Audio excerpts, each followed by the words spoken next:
Hello दोस्तों, खोज channel पर आपका स्वागत है। खोज चैनल आज जो कहानी लेकर के आया है वह बहुत ही मनोरंजक कहानी है जिसका नाम है ज़मीन का टुकड़ा। दोस्तों, कहानी यदि पसंद आए तो चैनल को सब्सक्राइब करना और वीडियो को लाइक करना। दोस्तों, दो बहनें थीं। बड़ी का कस्बे में एक सौदागर से विवाह हुआ था। छोटी देहात में किसान के घर ब्याही थी। एक रोज बड़ी का अपनी छोटी बहन के यहाँ आना हुआ। काम निपटा करके दोनों बैठी तो बातों का सूत चल पड़ा। बड़ी बहन कस्बे के जीवन की तारीफ करने लगी तो छोटी बहन को बात लग गई।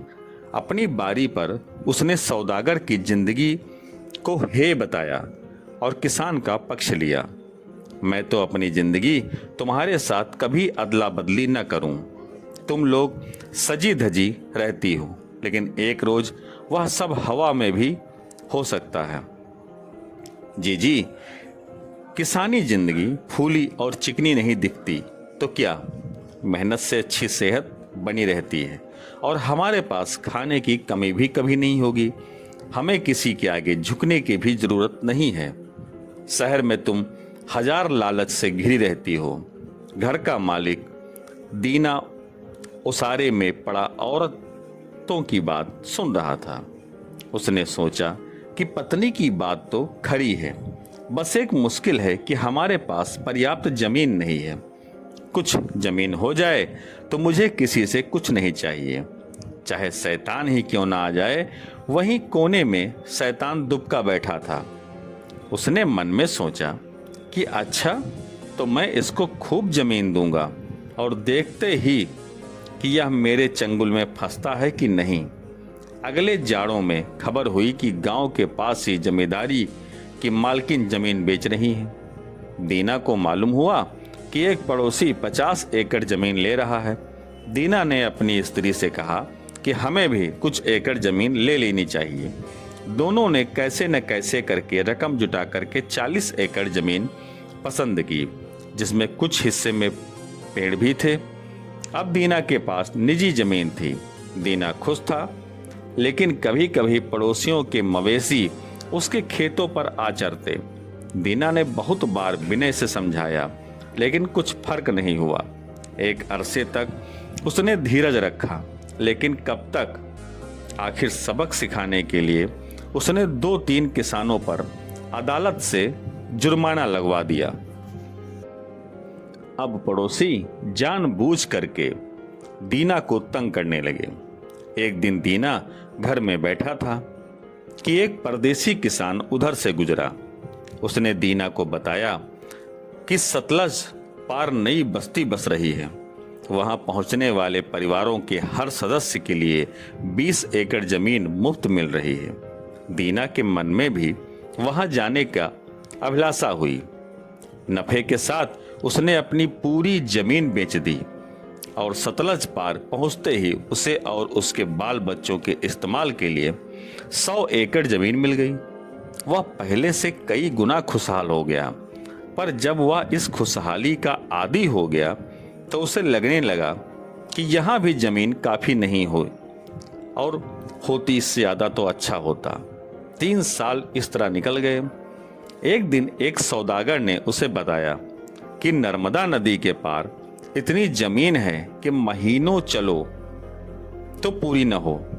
दीना ने वहां पहुंचने का रास्ता जाना और 7वें रोज वहां पहुंच गया। दीना को देखते ही वहां के लोग उसके पास आ गए। जब उन्हें मालूम हुआ कि वह जमीन के लिए आया है तो वे बड़े खुश हुए। तब वहां के सरदार ने दीना से कहा, तुम्हें कुछ रकम रखनी होगी। उसके बाद जितनी जमीन एक दिन में पैदल नाप लो उतनी तुम्हारी। दीना अचरज में बोला, एक दिन में तो काफी जमीन घेरी जा सकती है। सरदार हंसा और बोला, हाँ, लेकिन एक शर्त है। अगर तुम उसी दिन जहां से चले थे उस जगह वापस ना आ पाए तो कीमत जब्त समझी जाएगी।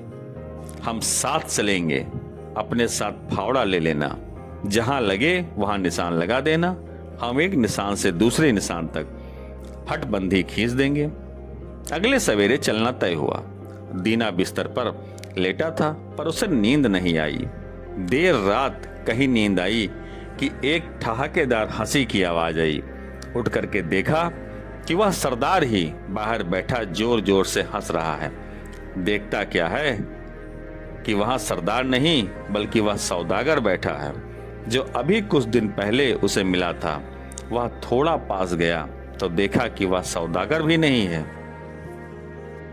बल्कि परदेसी किसान है जिसने सतलज पार की जमीन का पता दिया था। फिर देखता है कि वह तो शैतान है, वही वहां बैठा हंस रहा है। उसके सामने एक आदमी पड़ा है जो कोई और नहीं खुद दीना ही है और उसकी जान निकल चुकी है। यह देख करके डर से दीना जाग गया। उठ करके बाहर झांक कर देखा कि सवेरा होने वाला है।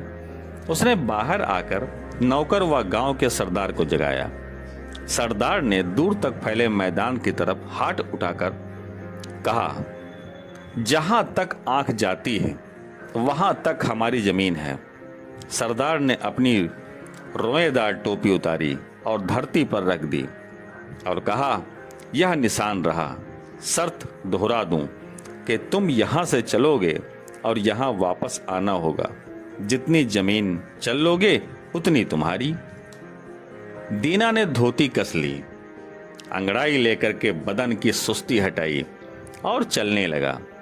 शुरू में 1001 गज चलने पर वह ठहरा, वहां एक गड्ढा किया और आगे बढ़ गया।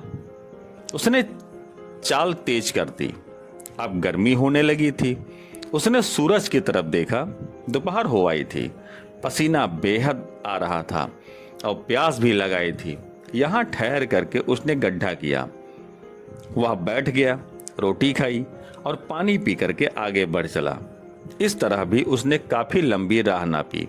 वह वापस मुड़ने वाला ही था कि आगे उपजाऊ जमीन दिखी। उसने उस टुकड़े को भी नाप डाला। अब सूरज कोई 2/3 चक्कर काट चुका था। दीना थक गया था।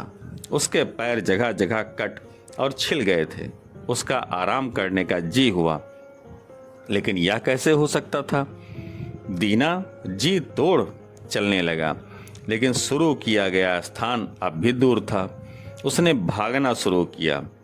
समय पर न पहुंच पाने के विचार व डर से वह और हाँफने लगा।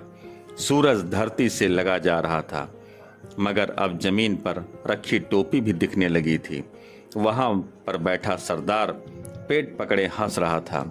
दीना को सपने की याद आ गई।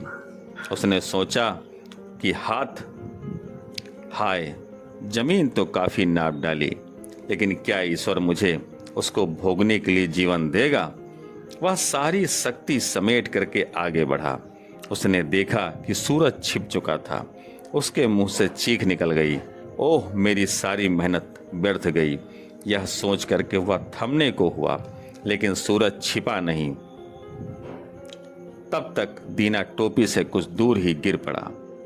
दीना के नौकर ने मालिक को उठाना चाहा, लेकिन देखता क्या है कि मालिक के मुंह से खून निकल रहा है।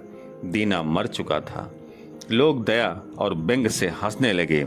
नौकर ने फावड़ा लिया, दीना के लिए कब्र खोदी और उसमें लिटा दिया।